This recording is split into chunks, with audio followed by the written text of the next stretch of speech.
Good afternoon. I want to ask a question today.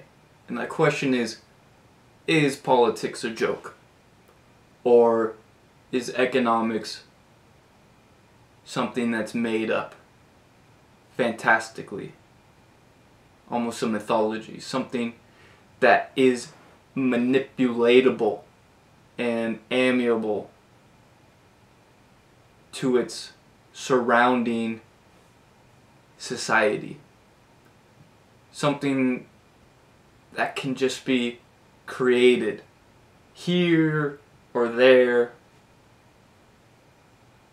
Something that is just simply made up. Well, let me put it this way. How many presidents will it take before you will concede that this whole thing, known as a democracy, that's supposed to govern 330 million plus people, is a joke? How many more Donald Trumps do we need, entertainers, to run and quote unquote lead this country before people really just start saying this whole thing is archaic? I find it fascinating that with the death of Ruth Bader Ginsburg, that people look at the Supreme Court as something that's supreme. But what does that mean? You know, people have more respect and legitimacy for the Supreme Court because those are the justices that are picked by the president, confirmed by Congress, and they really set the law of the land.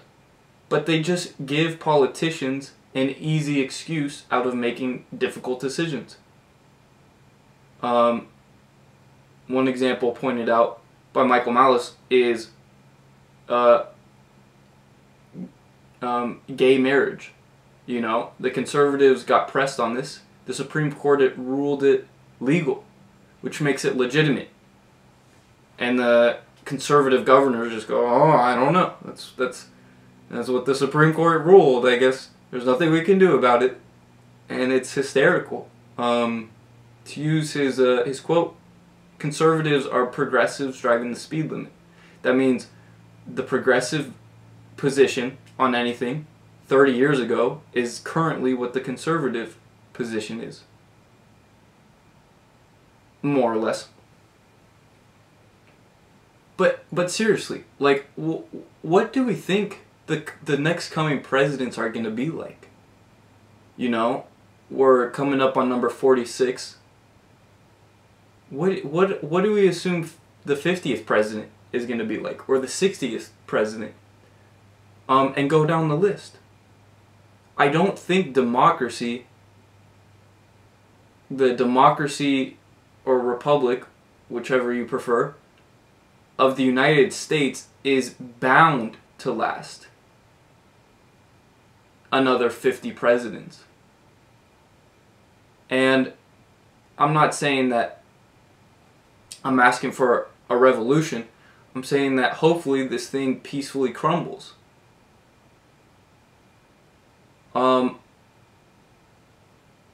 Let's just have more countries.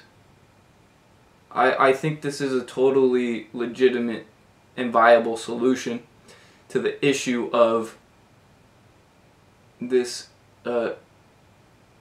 United States Empire of America. Someone referred to it as the USSA, United Soviet States of America. So I also wanted to mention this concept of well, it can be positioned with this question. Would you rather have people be able to afford a good or a service or have a good or a service. Because if you want people to have a good or a service, such as you have the right to own a car, and we vote on that. Should people have be entitled to a car? Well, just because we vote on it, and just because the vote is passed, and we make it a human right to own a car, that doesn't necessarily mean this will benefit society. Because now, the cars that cost $30,000, if we either make them free or the government pays for the creations of the cars so that they're handed out at will to each American citizen,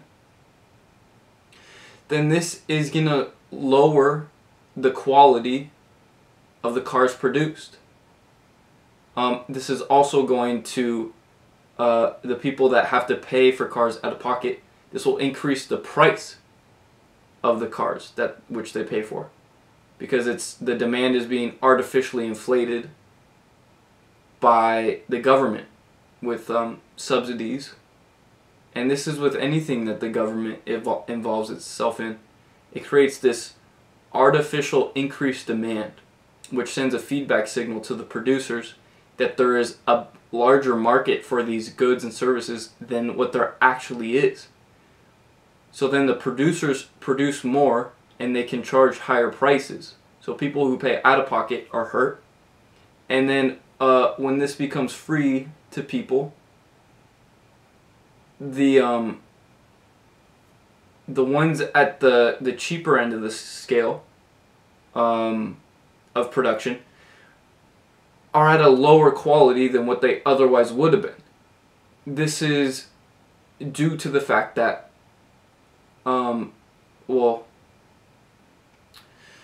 cars are difficult for me, but let's look at healthcare. When you create this socialized medicine, then, I mean, let's use Soviet Russia as an example.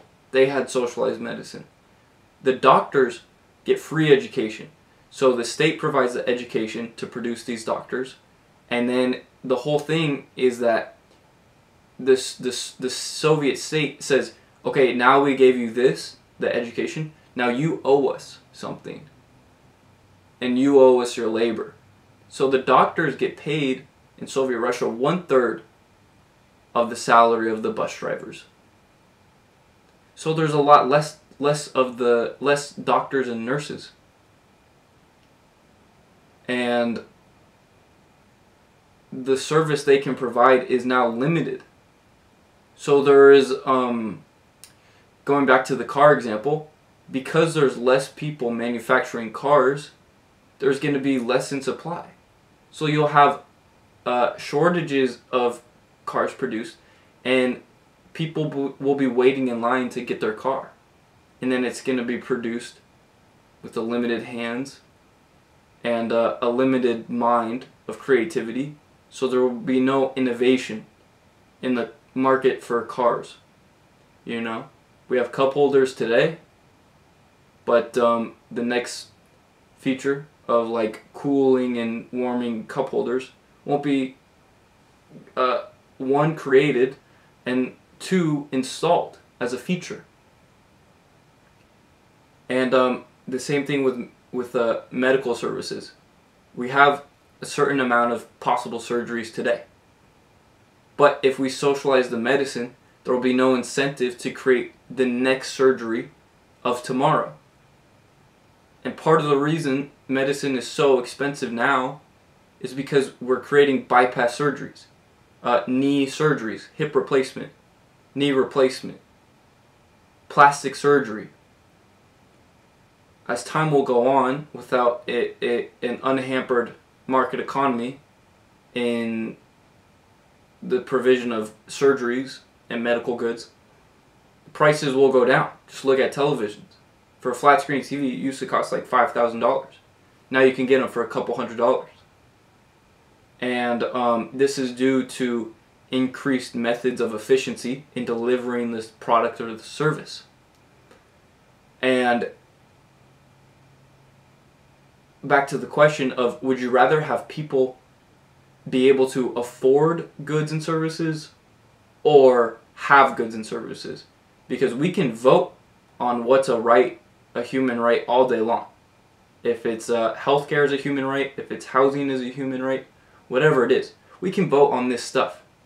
But it's no different than putting it on a wish list and sending it to the North Pole for Santa Claus. And if Santa Claus is the government, and Santa Claus has to implement and deliver these gifts that we vote on and demand, then they're going to suck. And not only are they going to suck, they're going to lower the standard, the quality of life for everyone around. And if we go with economics, if we understand that things become more affordable over time with new innovations, new technologies, then more people can possess them, come by owning a form of healthcare or a form of housing of a qualitative nature. We have so many homeless people, and the taxes we pay don't go to homeless people. They go to the government. So this idea of welfare is a fallacy. It's too expensive to live in California, and we have so many homeless people. Why is it so expensive? One is the weather. I mean, there's a combination of different factors and reasons and influences of what makes housing expensive in an area, and it is subjective value.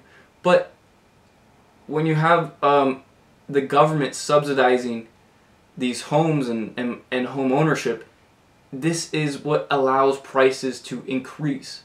This is why college is so expensive and the tuitions are outrageously enormous, because the government is artificially inflating the supply of available degrees to people. So the colleges have to compensate by increasing the prices of their tuition. If they don't, then they'll have a lower quality. Well, it's a combination of things, but they'll have a lower quality provided of education to students. They'll have a lower quality of students in their college, and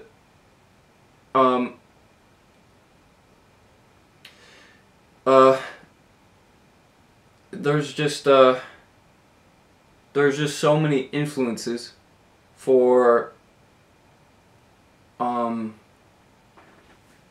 it's really backwards.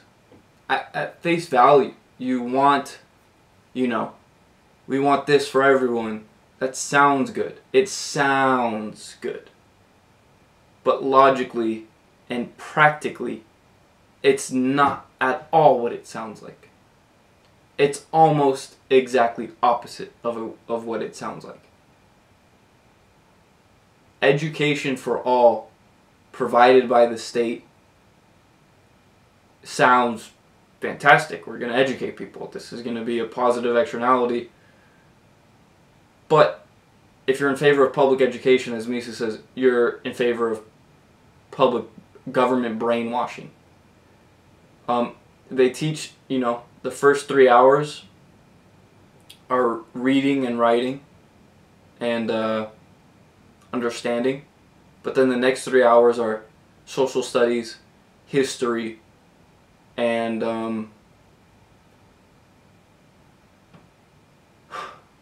whatever else we were supposed to learn at public education. And they necessarily have to take a position on what they teach in history and social studies and defining social justice. And from the government's perspective, all they can teach is the good that the government produces for a society. They won't teach you logical fallacies. They won't teach you epistemology. They won't teach you about currencies. They won't teach you about finances. They won't teach you about entrepreneurship because they can't. This goes inherently against what they are. It would be a contradiction in itself if they taught, you know, these things. Only from social cooperation do substances like the arts become produced. No government has ever created, demanded new arts.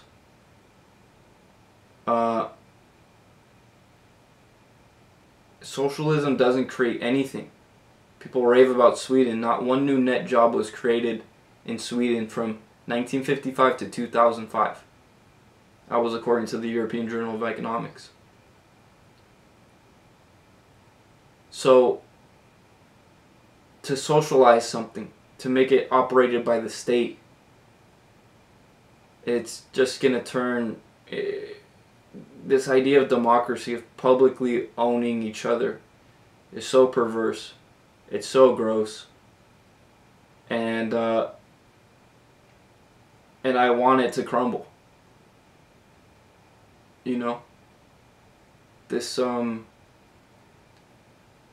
it goes against everything that people are taught, including myself. We're taught that democracy is great. But it's not. Rousseau, Kant, these philosophies are just built off inaccuracies. And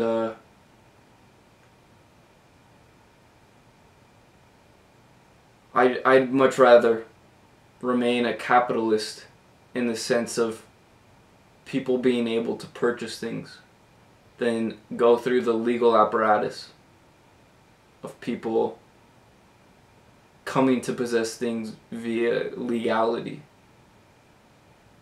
Because when we go down this route of legality, then coercion is involved.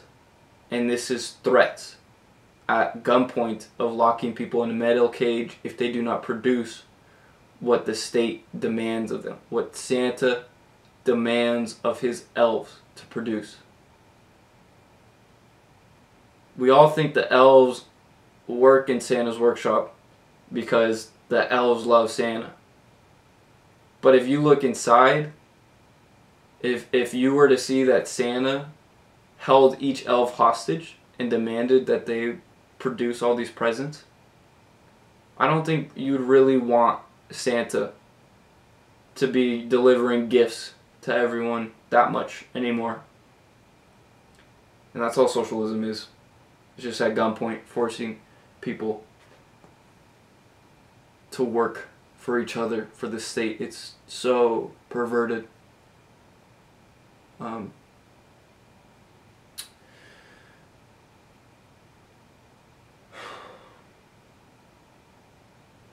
Thank you.